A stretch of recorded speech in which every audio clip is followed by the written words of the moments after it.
பல்லேகம ஹேமரத்ன தேரர் DNA பரிசோதனைக்கு தயார் அப்படிங்கிற தகவல் தான் வெளியாகி இருந்தது. இப்போ இந்த வழக்கு விசாரணை வந்து நீதிமன்றத்தில் இன்றைய தினம் எடுத்துக்கொள்ளப்பட்டது. இதுல வந்து பல்லேகம ஹேமரத்ன தேரர், இந்த சிறுமியுடைய தாயார், இவங்க எல்லாம் வந்து முன்னிலையாகி இருந்தாங்க. முன்னிலையாகி இருந்த பின்னணியில என்ன தகவல்கள் வெளியாகி இருக்கு, நீதிமன்றத்தில் என்ன நடந்திருக்கு அப்படின்னு சொன்னா, விகாராதிபதிகள் இருக்காங்க இல்லையா, அந்த 2 விகாராதிபதிகளால் தான் சம்பவம் வந்து நடந்திருக்கு. இந்த 2 விகாராதிபதிகளும் என்ன செஞ்சிருக்காங்க அப்படின்னு பாத்தீங்கன்னா, இந்த துறவரம் மேற்கொள்றதுக்காக அந்த சிறுவர்கள் வந்திருப்பாங்க இல்லையா, அவங்கள வந்து தவறான நடவடிக்கைக்கு உட்படுத்தி இருக்காங்க. இந்த 4 பேருக்குமே சேர்த்து ஆக மொத்தத்துல 101 வருட சிறை தண்டனையை வந்து விதிச்சிருக்காங்க. நாட்டுல இப்ப என்ன பிரச்சனை, மக்களுடைய வாழ்க்கை செலவு இருக்குல்ல, அது வந்து கூடிக்கிட்டே போகுது. இதெல்லாம் யார் சொல்றாருங்க அப்படின்னு பாத்தீங்கன்னா, இவருடைய சித்தப்பாவுடைய காலத்துலதான் மக்கள் நாடு வங்குரோத்தே அடைஞ்சுது. வணக்கம் கனுஷியா. வணக்கம், எப்படி இருக்கீங்க? நல்லா இருக்கேன் கனுஷியா, நீங்க எப்படி இருக்கீங்க? நானும் ரொம்பவே நல்லா இருக்கேன். வெள்ளிக்கிழமை நாள்ல வந்து நாங்க இன்னைக்கு சந்திச்சிருக்கோம் நிகழ்ச்சியில. இன்னைக்கு வந்து முக்கியமான பல தகவல்கள் பதிவாகி இருக்கு, பல சம்பவங்கள் பதிவாகி இருக்கு அப்படின்னு தான் சொல்லணும். இந்த கொஞ்ச நாளாவே நாங்க வழமையா சொல்ற மாதிரி இலங்கையோட அரசியல் களம் ரொம்பவே சூடு பிடிச்சிருக்கு. அந்த வகையில பல கைதுகள், பல விளக்கமறியல்கள் அப்படின்னு சொல்லி நீதிமன்ற உத்தரவுகளும் வந்து அதிரடியாவே இருக்கு. இப்போ இந்த கைதுகள் நடந்துகிட்டு இருக்கக்கூடிய பின்னணியில நம்ம இந்த யோஷித ராஜபக்ஷவோட கைது நடந்தது. அது மட்டும் இல்லாம இந்த பயங்கரவாத தடை சட்டத்துக்கு கீழே கோட்டாபய ராஜபக்ஷ கைது செய்யப்படுவாரா இல்லையா அப்படிங்கிற அந்த கேள்விக்கு மத்தியிலேயே வந்து இந்த கொஞ்ச நாள் வந்து போயிருச்சு அப்படிதான் சொல்லணும். இந்த சம்பவங்கள் பதிவானனால ஒரு முக்கியமான சம்பவம் மறக்கடிக்கப்பட்டுச்சு. அதுதான் இந்த பல்லேகம ஹேமரத்ன தேரரோட சம்பவம் இல்லையா. நம்ம ஆரம்பத்துல இருந்து இந்த செய்தி தொடர்பான அன்னைக்கு கிடைக்கக்கூடிய தகவல்கள் எல்லாத்தையுமே வந்து உங்க கூட பகிர்ந்துகிட்டு இருந்தோம். ஆனா இப்போ வந்து இந்த சம்பவம் மறக்கடிக்கப்பட்டிருக்கு அப்படின்னு தான் சொல்லணும். மறக்கடிக்கிறதுக்காக தான் இந்த கைதுகள் எல்லாம் நடந்துச்சா அப்படிங்கிறதும் தெரியல. அப்படி ஒரு சந்தேகமும் இருக்கு. எது எப்படி இருந்தாலும் இப்போ இந்த வழக்கு விசாரணை இன்னைக்கு மறுபடியும் நீதிமன்றத்துல எடுத்துக்கொள்ளப்பட்டிருக்கு. இன்னைக்கு அங்க நீதிமன்றத்துல என்னென்ன நடந்தது அப்படிங்கறது நம்ம நிகழ்ச்சியில பேசலாம். சரி, அதே மாதிரி பாத்தீங்கன்னா சிறுவர்கள் மற்றும் சிறுமிகளுக்கு எதிராக பாலியல் துஷ்பிரயோகம் செய்ததாக நீதிமன்றத்தில் குற்றம் நிரூபிக்கப்பட்ட 4 பேருக்கு வந்து தண்டனை வழங்கியிருக்காங்க. அதுவும் இந்த 4 பேருக்கும் மொத்தமாக 101 வருட சிறை தண்டனை வந்து விதிச்சிருக்காங்க. அதை பத்தி நம்ம நிகழ்ச்சியில பார்த்துடலாம். அதே மாதிரி பாத்தீங்கன்னா முன்னாள் ஜனாதிபதி சந்திரிகா பண்டார் நாயக் இருக்காங்க இல்லையா, அவங்க வந்து இப்ப சில விஷயங்கள் வந்து சொல்லியிருக்காங்க. இப்ப மக்கள் கிட்ட வந்து இந்த பௌத்த மத நம்பிக்கை வந்து கொஞ்சம் கொஞ்சமா குறைஞ்சிக்கிட்டு போகுது, அதை வந்து சீர் செய்யறதுக்கு அரசாங்கம் நடவடிக்கை எடுக்கணும் அப்படின்ற மாதிரி சொல்லியிருக்காங்க. அதை பத்தியும் நம்ம நிகழ்ச்சியில பேசிடலாம். அதே மாதிரி இப்ப நேற்றைய தினம் பெரிய பேசு பொருளா மாறி இருந்த விஷயம்னா, இந்த ஐக்கிய மக்கள் சக்தியோட மிக முக்கியமான ஒரு உறுப்பினரும் விஜயதாச ராஜபக்ஷ அவர்களினுடைய மகனும், இவங்க 2 பேரும் வந்து ஹரக்கட்டாவுக்கு துணை போனதா சொல்லி இப்போ வந்து கைது செய்யப்பட்டு விளக்கமறியல்ல வைக்கப்பட்டிருக்காங்க. இந்த செய்தி நேற்று ஒரு மிகப்பெரிய பேசு பொருளா மாறி இருந்த பின்னணியில நாங்களும் எங்களுடைய நிகழ்ச்சியில கதைச்சிருந்தோம்.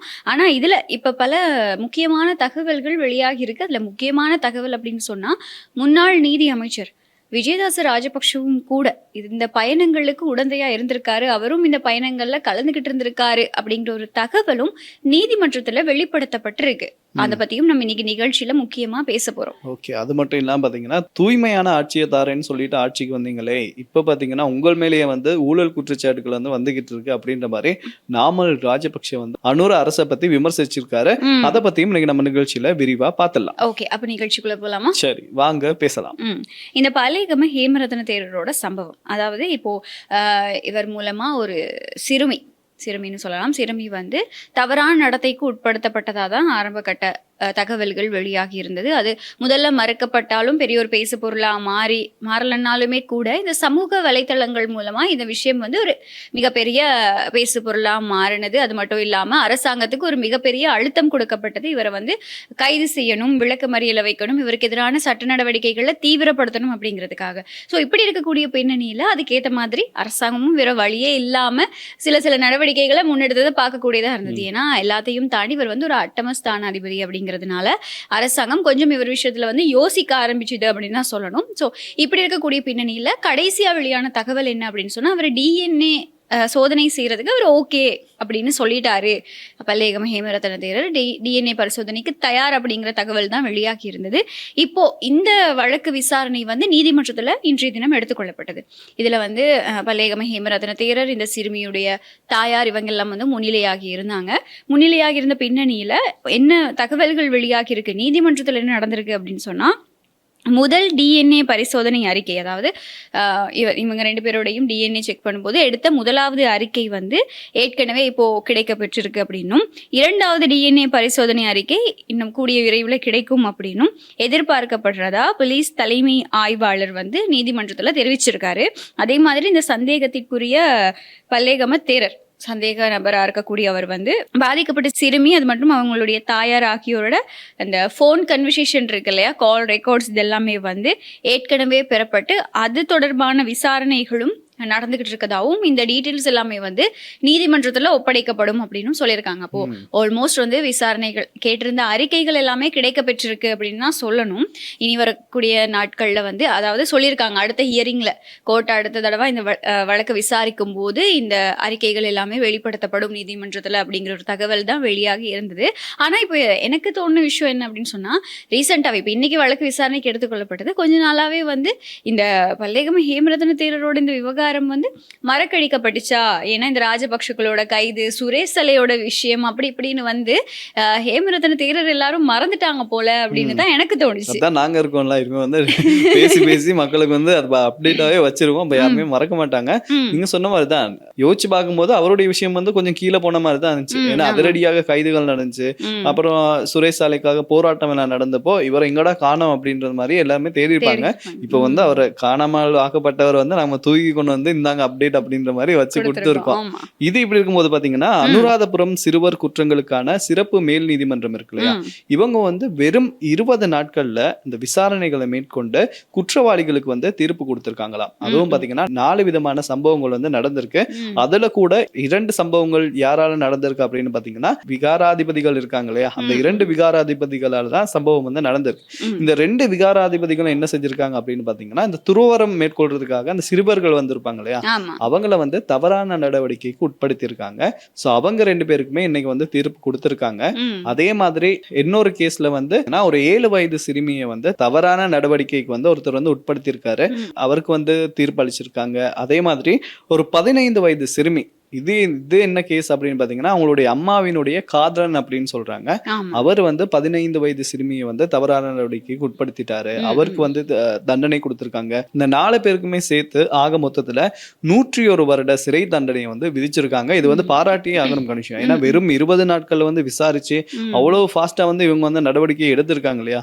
இதே வேகம் எல்லா கேஸ்லயும் கொடுத்தா நல்லா இருக்கும் அப்படின்றத தாண்டி இந்த பாரபட்சம் பார்க்காம பல்லேகம ஹேமரத்ன தேரர் விவகாரத்திலையும் நடந்துச்சு அப்படின்னு சொன்னா நாங்க இன்னும் வந்து இதை வரவேற்கத்தக்கதா இருக்கும் அப்படின்னு தான் நினைக்கிறோம். ஏன்னா நீங்க இதுல வந்து இவரை கைது செய்வோமா வேணாமா அப்படின்னு யோசிக்கிறதுக்கு காட்டின ஆர்வமே எங்களுக்கு வந்து இந்த வழக்கு எந்த அளவு தூரத்துக்கு இனியும் நீதிமன்றத்தில் எடுத்துக்கொள்ளப்படும் அப்படிங்கிற ஒரு பயத்தையும் கொடுத்தது. ஏன்னா அவர் வந்து நவலோக ஹாஸ்பிட்டல்ல இருந்து போகணும் அப்படின்னு சொல்லியே ரொம்ப நாளா அந்த ஹாஸ்பிட்டல்ல இருந்த ஒரு, அதாவது சிகிச்சை பெற்றுட்டு இருக்கதா அவர் அங்கேயே இருந்தாரு, தேசிய வைத்தியசாலைக்கு மாத்த சொல்லியும் அவர் மாறல அப்படின்னு பல சர்ச்சைகள் இவருடைய இந்த வழக்குல இருக்கு. ஒரு வழியா இந்த சமூக வலைத்தளங்கள்ல சமூக ஆர்வலர்களோட அழுத்தங்கள் வந்து தாங்க முடியாம தான் அரசாங்கம் இந்த நடவடிக்கை எடுத்துச்சு அப்படின்னு வந்து நம்ம பகிரங்கமாவே சொல்ல முடியும். ஏன்னா அதுக்கு முதல்ல இந்த விஷயத்த வந்து இவ்வளவு பெருசா யாருமே சோசியல் மீடியால பேசல அப்படின்னா இது இந்த அளவு தூரத்துக்கு வழக்கு விசாரணையா எடுத்துக்கொள்ளப்படுமாங்கிறதே தெரியல. இப்போ ஏன்னா அந்த அளவுக்கு ஏதாவது ஒரு அழுத்தம் கொடுத்தோ அப்படி இல்லைன்னா அவங்களுடைய செல்வாக்க பயன்படுத்தியோ இந்த வழக்கை வந்து மாத்தி இருக்கலாம்,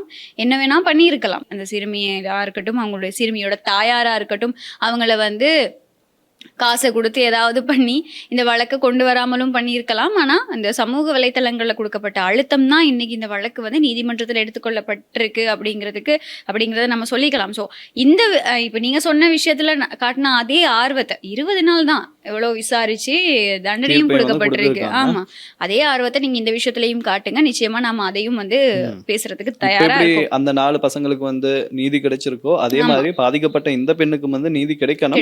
சட்டம் எல்லாருக்கும் சமம் அப்படின்ற பட்சத்துல வந்து அந்த 4 பேருக்கும் எப்படி சட்டம் இயங்கினதோ அதே மாதிரிதான் பல்லேகம ஹேமரத்ன தேரருடைய விஷயத்திலையும் வந்து சட்டம் வந்து இயங்கணும் அப்படின்றத நாங்க வந்து கேட்டுக்கிறோம். ஆமா, ஸோ இப்படி இருக்கக்கூடிய பின்னணியில் இப்போ இந்த நீதிமன்ற வழக்குகள் எல்லாமே அடுத்தடுத்து ஒவ்வொரு அதிரடியான முடிவுகளை வழங்கிட்டு இருக்கிறதுனால இப்போ எதை பேசணும் எதை பேசக்கூடாது அப்படிங்கிற ஒரே கன்ஃபியூஷன் வந்து எங்களுக்கு வந்துருச்சு. ஏன்னா ஒவ்வொரு நடந்துகிட்டு இருக்க ஒவ்வொரு கைதுகளும் அப்படி இருக்கு, அதில் வெளிவந்துட்டு இருக்கக்கூடிய தகவல்களும் அப்படிதான் இருக்கு.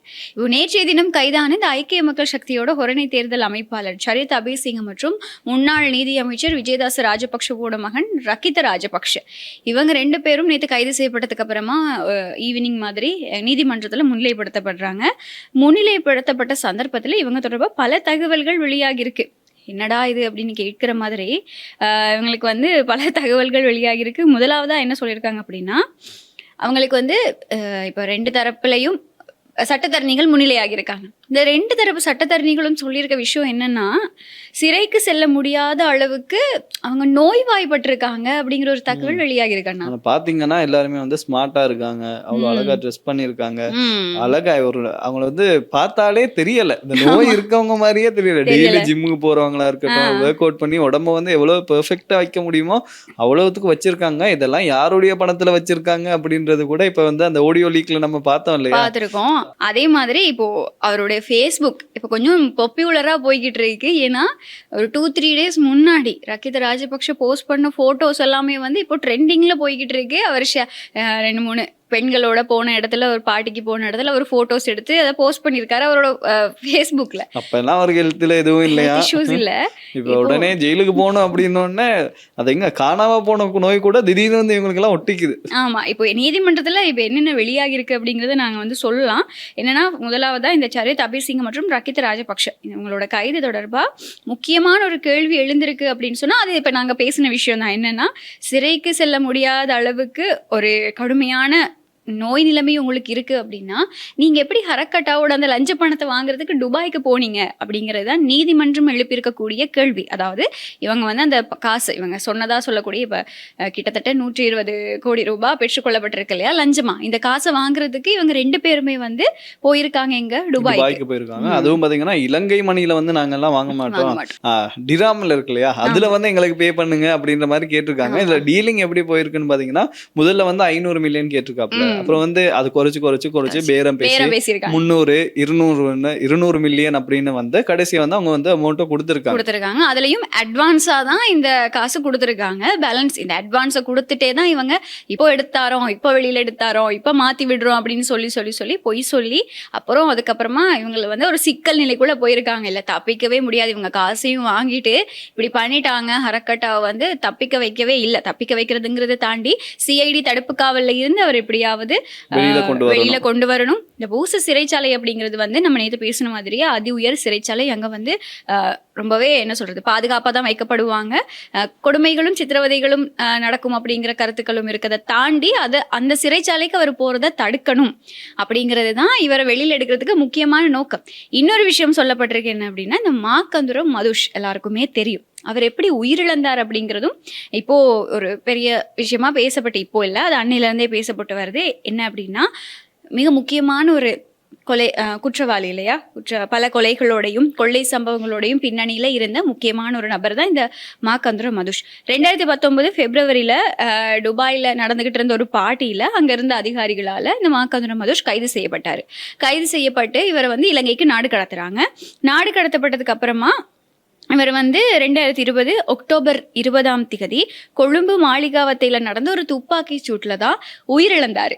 எப்படி இது வெளியில எப்படி இப்ப வரைக்கும் தகவல்கள் இருக்கு அப்படின்னு சொன்னா, போதைப் பொருள் தொடர்பான தகவல்களை தேடி இந்த சிஐடி அவரை கூட்டிக்கிட்டு மாளிகாவத்துக்கு போன அந்த சந்தர்ப்பத்துல வந்து பாதாள உலக குழு உறுப்பினர்களுக்கும் போலீஸுக்கும் இடையில நடந்த துப்பாக்கி சூட்ல தான் அவர் உயிரிழந்தாரு அப்படிங்கிற ஒரு தகவல் இருக்கு.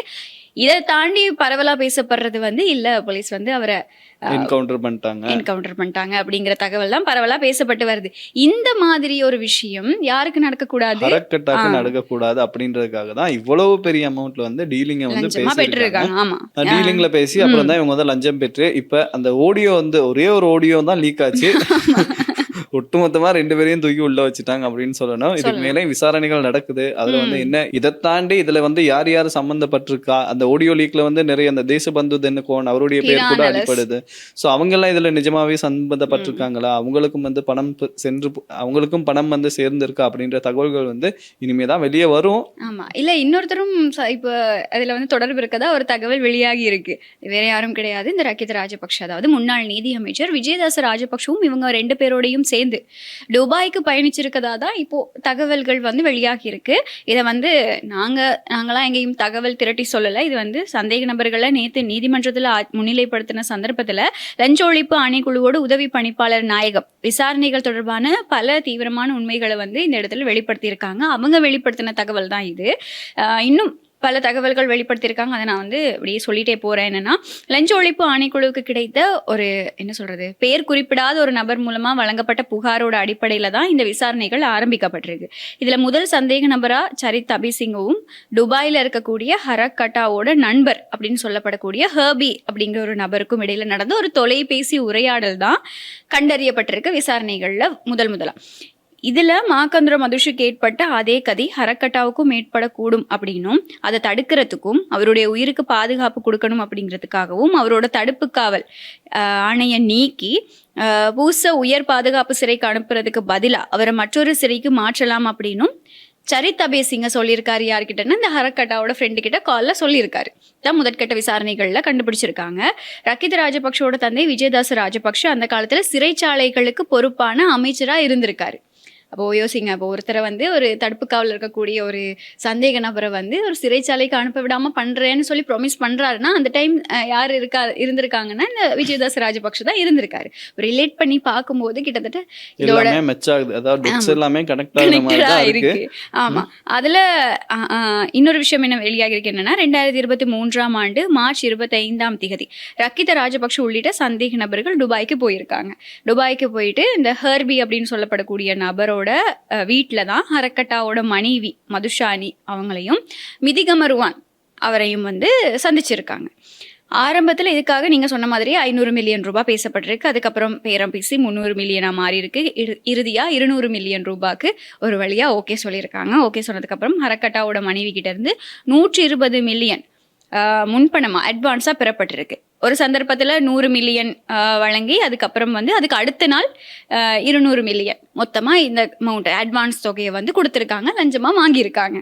அதுவும் நீங்கள் சொன்ன மாதிரி இந்த துபாய் அமௌண்ட்டில் தான் வாங்கியிருக்காங்க, டிராமில் தான் வாங்கியிருக்காங்க.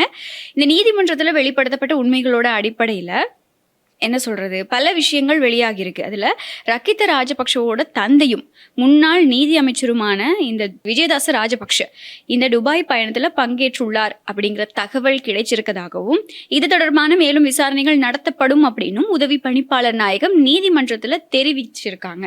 அந்த கோர்ட்ல அவங்க வந்து வெளிப்படையா சொல்லியிருக்காங்க.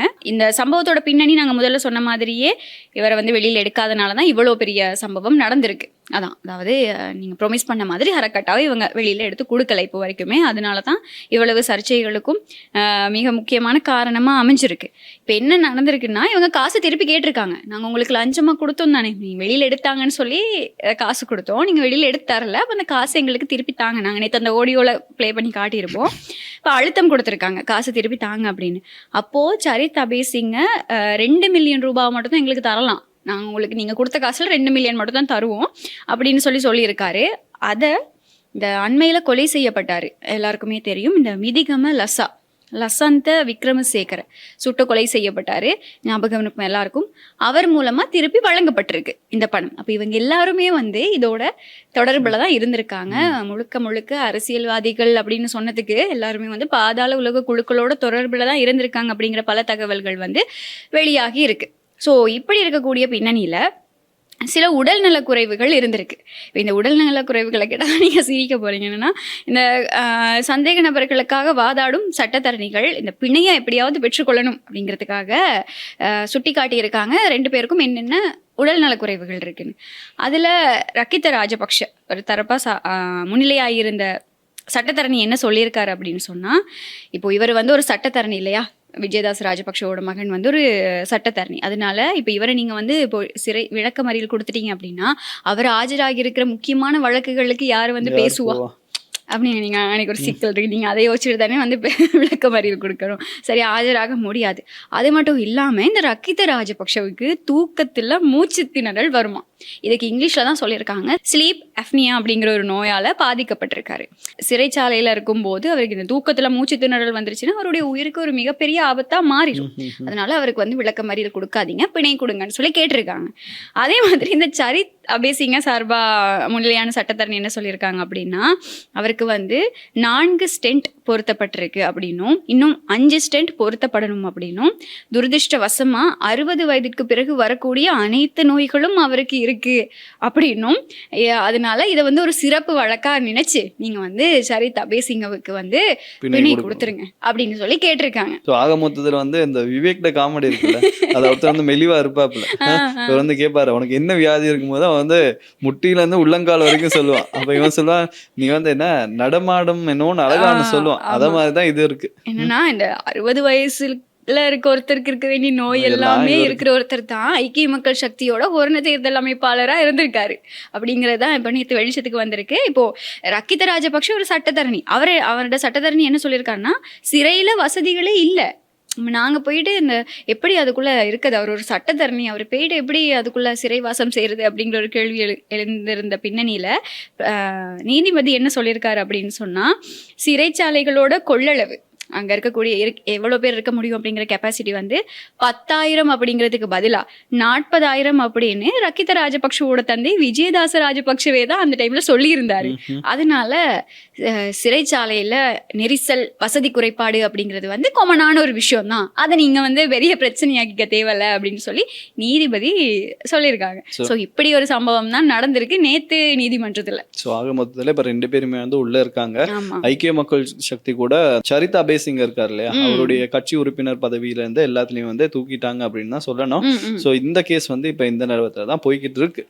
அதாவது இன்னும் முன்னாள் நீதியமைச்சர் வந்து விஜயதாச ராஜபக்ஷவும் இந்த பயணத்துல கலந்துகிட்டு இருக்காரு அப்படிங்கிற ஒரு தகவல் வெளியா இருக்கக்கூடிய பின்னணியில எதிர்வரும் நாட்கள்ல அவருக்கு எதிராகவும் விசாரணைகள் நடக்கும், அவரும் இந்த விசாரணை வலைக்குள்ள வந்திருக்காரு அப்படிங்கிற ஒரு தகவல் தான் இப்போ இந்த சம்பவத்தோட பின்னணியில இருக்கு. அதுவும் இப்போ சட்டத்தரணி ஒருத்தர் இல்லையா, அவர் வந்து இப்படியான ஒரு வழக்குல சிக்கி இருக்குது. ரக்கித ராஜபக்ஷ அப்படிங்கிறவர் வந்து ஒரு பிரபலமான சட்டத்தரணி. அவர் வந்து இப்படி ஒரு வழக்குல சிக்கி இருக்காரு, அதுவும் முன்னாள் அமைச்சர் ஒருத்தரோட மகன் அப்படிங்கும்போது எப்படி அவங்க தான் இந்த சட்டத்தையும் ஒழுங்கையும் நாட்டுல பாதுகாக்கணும். அப்படி இருக்கக்கூடிய பின்னணியில எதுக்காக இப்படி ஒரு வழக்குல சிக்கினார், இதோட உண்மையான பின்னணி என்ன அப்படிங்கிற தொடர்பா விசாரணைகள் தீவிரமடைஞ்சு வருது. எதிர்வரும் நாட்கள்ல இன்னும் பல புதிய தகவல்கள் வரும். இதோட தொடர்பு பட்டிருக்கக்கூடிய மேலும் பல அரசியல்வாதிகள், அது மட்டும் இல்லாம ஹரக்கட்டாவை தாண்டி இன்னும் எத்தனை பாதாள உலக குழு உறுப்பினர்களோட இன்னும் எவ்வளவு பேருக்கு எவ்வளவு அரசியல்வாதிகளுக்கு தொடர்பு இருக்கு அப்படிங்கறத வந்து வெளிச்சத்துக்கு கொண்டு வருவாங்க அப்படின்னு நினைக்கிறோம். அதான் நேற்று பிரசிடென்ட் பார்லிமெண்ட்லயே சொல்லியிருந்தாரு. சோ அவர் சொன்ன மாதிரியே வெளிச்சத்துக்கு வந்தா நல்லதுதான். பார்க்கலாம். இப்ப எதிர்பார்க்காத கைதுகள் வந்து நிறைய நடந்துகிட்டே இருக்கு. இவங்களை எல்லாம் கைது செய்வாங்களா அப்படின்னு எதிர்பார்க்கறவங்க தான் இப்ப வந்து கைதாகிட்டு இருக்காங்க. லிஸ்ட்லயே இல்ல, இன்னும் லிஸ்ட்ல யார் யார் இருக்காங்க அப்படின்றது தெரியல. சோ இப்படி இருக்க நேரத்தை பாத்தீங்கன்னா நாமல் ராஜபக்ஷ இருக்காரு, அவர் வந்து ஜனாதிபதிக்கு நிறைய விஷயங்கள் வந்து சொல்லியிருக்காரு. அதாவது வந்து ஒரு உரையாற்றும் போது நிறைய விஷயங்கள் வந்து சொல்லியிருக்காரு. என்ன அப்படின்னு பாத்தீங்கன்னா, நாட்டுல இப்ப என்ன பிரச்சனை, மக்களுடைய வாழ்க்கை செலவு இருக்குல்ல, அது வந்து கூடிக்கிட்டே போகுது.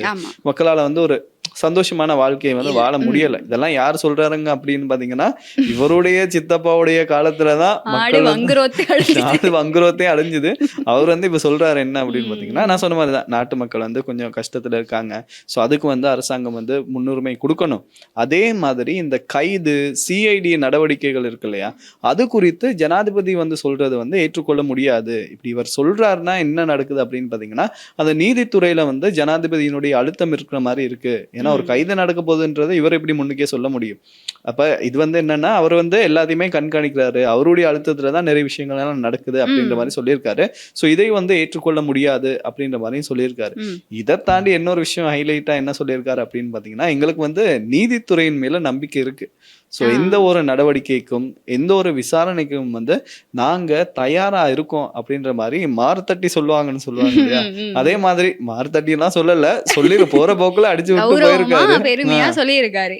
அப்படின்னா இப்போ ஜனாதிபதி அவர்கள் நேத்து வந்து ஓப்பனாவே சொல்லியிருப்பாரு, பல பேர் வந்து அமெரிக்கால தஞ்சம் புகுந்திருக்காங்க, அவங்கள வந்து சிவப்பு பிடியானை பிறப்பிச்சு சரி அவங்களை இங்க கூட்டிக்கிட்டு வருவோம், அதுக்கு தான் இப்படி வந்து ஏதாவது அப்படியே பொங்கி எழுந்து கருத்து தெரிவிச்சிருக்காரு அப்படின்னு நினைக்கிறேன். இப்போ நாமல் ராஜபக்ஷவுக்கு பலதரப்பட்ட பிரச்சனைகள், கிறிஷ் வழக்கோட பிரச்சனை போய்கிட்டு இருக்கு. இப்போ அது மட்டும் இல்லாமல் கிட்டத்தில் தான் இந்த 18 லம்போகினி கதை வேற கதைச்சிருந்தாரு அப்படின்னு சொல்லி இப்போ அவங்களுடைய குடும்பத்துக்கே ஒரு சிக்கலான காலகட்டம் அப்படிங்கிறதுனால இப்படிதான் ஜனாதிபதி அடிக்கடி சொல்லுவார் இல்லையா, பயத்தில் இருக்கவங்க தான் ரொம்ப பதறுவாங்க, ரொம்ப பேசுவாங்க அப்படின்னு எல்லாம் வந்து ஜனாதிபதி சொல்லியிருந்தாரு. அது மாதிரி தான் இப்போ நாமல். ஏன்னா நீங்க பாத்தீங்கன்னா இப்போ மஹிந்த ராஜபக்ஷ கூட அப்பப்ப அங்கங்க வர்ற இடங்கள்ல தான் ஏதாவது நச்சுன்னு 4 வார்த்தை அப்படி சொல்லிட்டு போயிருவாரு.